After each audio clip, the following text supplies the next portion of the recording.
सशस्त्र विद्रोह के नायक भगवान बिरसा। लीजिए सुनिए दैनिक स्वदेश में प्रकाशित भाजपा के राष्ट्रीय सह महामंत्री श्री शिव प्रकाश के लेख का ये ऑडियो संस्करण। प्रस्तुतकर्ता भाजपा संगवारी। ब्रिटिश हुकूमत द्वारा अपने जल, जंगल, जमीन, जनजाति पहचान एवं स्वतंत्रता पर संकट देखकर उसके रक्षण के लिए शोषणवादी अंग्रेजी सत्ता के विरुद्ध में उलू गुलान आंदोलन करने वाले धरती आबा की उपाधि से विभूषित भगवान बिरसा मुंडा की ये 150वीं जयंती का वर्ष है। उनका जन्म 15 नवंबर 1875 को अलीहातू ग्राम जनपद रांची में हुआ था। अंग्रेजों के खिलाफ सशस्त्र विद्रोह करने के कारण वो गिरफ्तार हुए एवं जेल में ही 9 जून 1900 को उनका बलिदान हो गया। उनकी संघर्षमय स्मृति को चिरस्थायी रूप देने एवं उनसे युवा पीढ़ी प्रेरणा प्राप्त कर सके, इसके लिए प्रधानमंत्री श्री नरेंद्र मोदी जी ने 15 नवंबर को जनजातीय गौरव दिवस घोषित किया है। भगवान बिरसा मुंडा ने दुर्व्यसनों से रहित जीवन, अंधविश्वास से मुक्ति एवं अपनी भूमि के प्रति स्वाभिमान का भाव जनजाति समाज को सिखाया। उन्होंने शोषण के प्रति आवाज उठाते हुए बेगारी प्रथा का विरोध किया।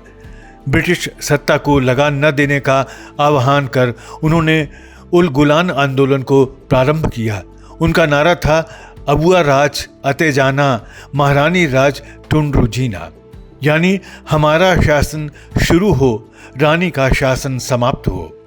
जनजाति गौरव दिवस केवल भगवान बिरसा मुंडा ही नहीं, आदिवासी समाज में जन्मे उन असंख्य महापुरुषों को समर्पित है जिन्होंने भारतीय संस्कृति के उत्थान एवं देश की स्वतंत्रता के लिए अपना संपूर्ण जीवन उत्सर्ग किया। नागालैंड की महारानी गाइडन्यू, जिन्होंने अंग्रेजों के खिलाफ विद्रोह किया एवं स्वधर्म के स्वाभिमान के लिए हरक्का आंदोलन चलाकर नागा समाज में मतांतरण का विरोध किया। राजस्थान में जन्मे गोविंद गुरु भील समाज में अध्यात्म, समाज सुधार एवं शोषण के खिलाफ आंदोलन के प्रतीक बन गए। रानी दुर्गावती, तिलकामाजी, अल्लूरी सीताराम राजू, कोरम भील, टंटिया भील, सिद्धू कानू मुर्मू आदि जनजाति समाज के महानायकों के बिना भारत का इतिहास अधूरा है। उत्तर से दक्षिण, पूर्व से पश्चिम तक फैले जनजातीय समाज ने स्वतंत्रता के आंदोलन, धर्म, संस्कृति एवं पर्यावरण के संरक्षण के लिए अपने प्राणों की बाजी लगाई है। संपूर्ण भारतवर्ष इन सभी महापुरुषों का सदैव ऋणी रहेगा। वर्तमान में भी मैरी कॉम मुक्केबाजी में, कोमालिका बारी धनुर्विद्या एवं दिलीप तिर्की हॉकी जैसे अनेक जनजातीय नौजवान अनेक विधाओं के माध्यम से देश का नाम उज्जवल कर रहे हैं।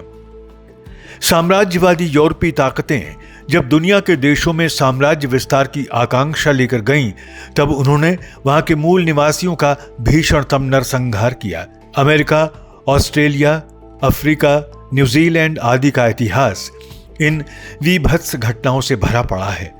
इस नरसंहार में साम्राज्यवादी ताकतों के शासन को स्थायित्व देने के लिए चर्च मिशनरी भी इस रक्तपात में शामिल हो गई, क्योंकि उन्होंने वहां के मूल निवासियों को समाप्त करने का प्रयास किया था, जिसके कारण मूल निवासियों की संख्या उन देशों में निरंतर कम होती चली गई। भारत में इस षड्यंत्र को समझने के लिए उदाहरण स्वरूप मिशनरियों का संकल्प, जिसको ईस्ट इंडिया कंपनी के वित्त मंत्री, बंगाल एवं मुंबई प्रेसिडेंसी में गवर्नर रहे रिचर्ड टेम्पल ने 1883 में लंदन में बैप्टिस्ट सोसाइटी के मध्य अपने भाषण में कहा था, ब्रिटिश सत्ता को स्थायी बनाए रखने के लिए संकल्पित मिशनरियों को अपने प्रयास का केंद्र आदिवासियों को बनाना चाहिए। ये आदिम जातियां अपने मन एवं अंतःकरण से सफेद कागज की सतह प्रदान करती हैं, जिस पर बड़ी आसानी से मिशनरी अपने चिन्ह छोड़ सकती है। मूल निवासियों की संख्या वृद्धि एवं पहचान को बनाए रखने के लिए 1994 में संयुक्त राष्ट्र संघ ने 9 अगस्त को विश्व मूल निवासी दिवस घोषित किया। भारत में एक षड्यंत्र के अंतर्गत मूल निवासी दिवस को आदिवासी नाम दे दिया गया। भारत में रहने वाला जनजातीय समाज एवं अन्य सभी यहीं के मूल निवासी ही हैं। भारत में आदिवासियों पर कभी कोई अत्याचार नहीं हुए, वरन वो तो भारतीय संस्कृति के संवाहक रहे हैं। इस कारण भारत में विश्व मूल निवासी दिवस की प्रासंगिकता नहीं लगती है। जनजाति समाज में मतांतरण एवं अलगाव का भाव उत्पन्न करने के लिए नए नए आंदोलन खड़े करने का प्रयास हो रहा है। 1994 की CVCI पुणे की सभा में सचिव प्रतिवेदन में बताया गया कि चर्च दलित मुक्ति आंदोलन, आदिवासी मुक्ति आंदोलन एवं पर्यावरण सुरक्षा जैसे विषयों पर मिशनरी सहयोग कर रहे हैं। भारत में विभेद पैदा करने के लिए ये आंदोलन दलित, आदिवासी, महिला, जल, जंगल, जमीन, जानवर एवं पर्यावरण संरक्षण के नाम पर अलग अलग समूहों के द्वारा संचालित हो रहे हैं।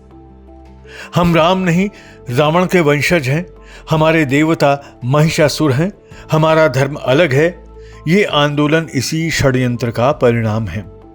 परिवर्तन केवल इतना हुआ है कि इसमें अर्बन माओवाद एवं ऐसे ही विचारों से पोषित स्वैच्छिक एवं मानवाधिकारवादी जैसे समूह भी इस षड्यंत्र में जुड़ गए हैं, जो वैश्विक संजाल बनाने में भी सफल हो रहे हैं। शोषण से मुक्ति के नाम पर नक्सलवाद ने भी हजारों युवकों को हिंसा के मार्ग पर धकेलकर आदिवासी समाज का विकास ही अवरुद्ध किया है। प्रकृति के प्रति अनन्य श्रद्धा रखने वाला जनजाति समाज विराट सनातन संस्कृति का ही अभिन्न अंग है। प्रकृति एवं अपनी भूमि के प्रति उसमें अगाध श्रद्धा है। सनातन संस्कृति में भी प्रकृति यानी जल, जंगल, जमीन को पवित्र माना गया है। समस्त नदियों में मां गंगा के दर्शन, तुलसी, वट, पीपल आदि की पूजा, शुभ कार्य करते समय भूमि का पूजन सनातन में भी प्रकृति की उपासना ही है। समस्त जानवर, समस्त वर्ण सभी उपास्य हैं। उदाहरण वृक्ष पूजा, शिव की सवारी बैल, बिना नंदी शिव दर्शन नहीं, गणेश जी का मस्तक हाथी, सर्प शिव का हार, रामकृष्ण का वर्ण नील, तिरुपति वेंकटेश स्वामी कृष्णवर्ण, मां काली का रंग काला, ये सभी ही सर्व समावेश के लक्षण हैं।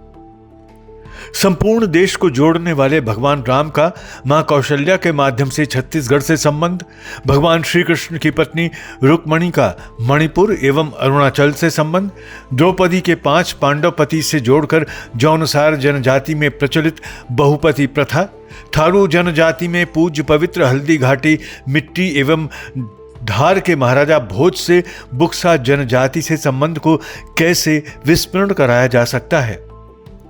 जनजातीय समाज की जिस संस्कृति को जड़ात्मवादी कहा गया है, वो जड़ात्मवादी नहीं, सभी को एक एवं एक में सबके दर्शन करने वाली है। इसका विकास ऋषि मुनियों के तप से होने के कारण एवं सभी संतों की तपस्थली जंगल यानी अरण्य होने के कारण इसको अरण्य संस्कृति भी कहा गया है। इसी अरण्य संस्कृति को इन्हीं जनजाति समाज ने संरक्षण देने का कार्य किया है। जनजाति समाज के उत्थान के लिए प्रतिबद्ध भाजपा सरकार ने स्वतंत्र जनजाति मंत्रालय, जनजाति आयोग का गठन किया। प्रधानमंत्री श्री नरेंद्र मोदी जी ने वनोपज का न्यूनतम समर्थन मूल्य एवं स्टैंड अप इंडिया स्कीम में उद्यमिता विकास के लिए 1 लाख से 10 करोड़ तक की सहायता राशि प्रदान करने की व्यवस्था की है। जनजाति समाज में व्याप्त रोग सिकल सेल के समूल नाश का प्रयास मोदी सरकार राज्य सरकारों के साथ मिलकर कर रही है।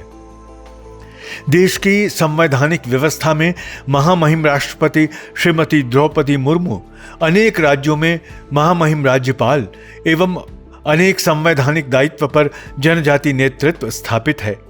प्रधानमंत्री श्री नरेंद्र मोदी जी के नेतृत्व एवं गृह मंत्रालय के संकल्प से नक्सलवाद मुक्त भारत बन रहा है, जिसके कारण जनजाति क्षेत्र का विकास भी संभव हो सकेगा। भगवान बिरसा मुंडा की 150वीं जयंती के अवसर पर जब हम जनजाति गौरव दिवस मनाते हैं, इसका अर्थ संपूर्ण जनजाति समाज द्वारा भारत के विकास में योगदान का स्मरण करना है। हम जनजाति समाज को अपना प्रेम देते हुए उनके विकास में अपना योगदान का हमें जनजाति समाज को अपना प्रेम देते हुए उनके विकास में अपना योगदान का संकल्प लेना है। नक्सल मुक्त भारत के संकल्प के साथ खड़े होना है। हमारी अपनी एक संस्कृति है, हमारे सभी के महापुरुष समान हैं। ये भाव विकसित कर समस्त विघातक षड्यंत्रों से जनजाति समाज को मुक्त करना है। इन संकल्पों से ही जनजाति गौरव दिवस मनाने की पूर्ति होगी एवं भगवान बिरसा मुंडा को हमारी सच्ची श्रद्धांजलि होगी। सशस्त्र विद्रोह के नायक भगवान बिरसा। आप सुन रहे थे दैनिक स्वदेश में प्रकाशित भाजपा के राष्ट्रीय सह महामंत्री श्री शिव प्रकाश के लेख का ये ऑडियो संस्करण। प्रस्तुतकर्ता भाजपा संगवारी।